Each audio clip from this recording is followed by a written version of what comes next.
আরে সমুদ্রের পাড়ে এটা আবার কি পরে রয়েছে? এটা তো একটা শার্ক মাছ মনে হচ্ছে। এই শার্ক মাছটা আমি বাসায় নিয়ে যাব। এই তো বাসায় নিয়ে এসেছে, এবার এটা আমি এখানেই রেখে দিব।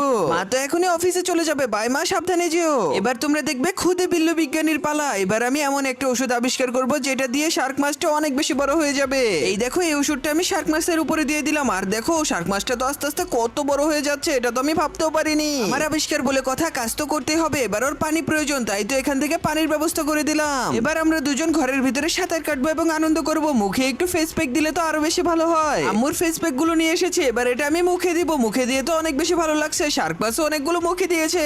আর এই কি অবস্থা, আমার বাসার সবকিছু তো ভেঙে তছনছ করে ফেলেছে। সবকিছুই শার্ক মাছের কাজ। আজকে তো ওকে পুলিশে দিব। হ্যালো পুলিশ স্টেশন, তাড়াতাড়ি করে চলে আসুন। নিয়ে যান এই মাছটাকে, আমার সবকিছু নষ্ট করে দিয়েছে। ওকে আজ কখনো ছাড়বেন না। বিল্লু, তুমি একটা শার্ক মাছের জন্য কি করেছো বাড়ির? বন্ধুরা, আমি 2 দিন ধরে খাবার না খেয়ে আছি। প্লিজ তোমরা সবাই ভিডিওতে লাইক দিয়ে চ্যানেলটি সাবস্ক্রাইব করে দাও, যাতে আমি খাবার পেয়ে